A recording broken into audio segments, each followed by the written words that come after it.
stories about very healthy people who are not in high risk part of population, and yet the story is horrifying in a way that it really spreads uncertainty because young healthy people cannot handle the disease as well. So it has something with the immune system. It has to do something when young and flourishing immune system starts fighting and it's actually losing to disease. So how do you factor in this kind of data? It's probably not right, not majority of the cases, but where is this value in those models? Well, that's a great question. Currently, I don't believe that's factored in. For instance, the only people that are trying to factor that into the equation that I know of is the country of Sweden. The country of Sweden actually did an analysis of their population, asked their highest risk groups that are over 60 to self-quarantine. They asked people who are showing symptoms to self-quarantine, and otherwise, cafes are open, business as usual. So they're actually taking a different approach to this whole problem. Now we'll learn at the end, which one was more effective than the other. And unfortunately, we can't know that till after it's over, but we could have done some better modeling up front to be able to get a much better picture of reality than we have now, which we're, again, giving a single constraint model to our decision makers to shut down a $16 trillion economy, a $20 trillion economy. So Ed, do you think that we're going to change the way we handle things now? Do you think more people would going through scenarios, medical scenarios for the country based on the data that we've learned? So after this is all done and dusted, do you see that hospitals will do more scenario planning? Do you see our governments doing more scenario planning?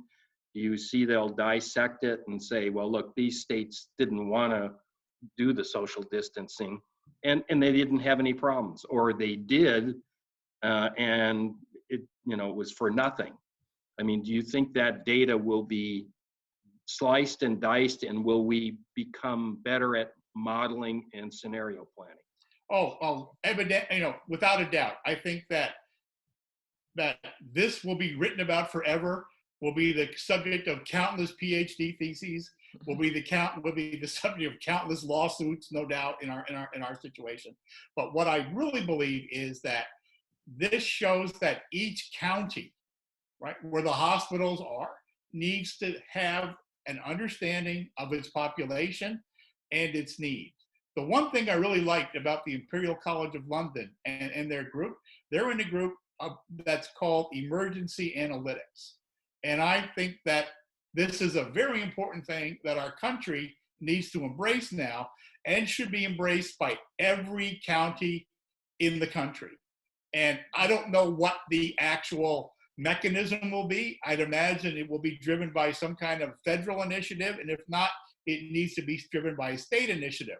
Personally, I'm contacting both the governor of Texas as well as our local county judge, and it's not a law court judge, a Dallas County, a supervisor of a county in Texas is given the name county judge, but that person is responsible for emergency preparedness. So there needs to be now a collection of data in each of our counties to understand how we need to deal with this and what the issues might be, so we understand our supply chains, what we would have to do, and what we would need to be prepared for. And it probably extends beyond just COVID-19 and pandemics.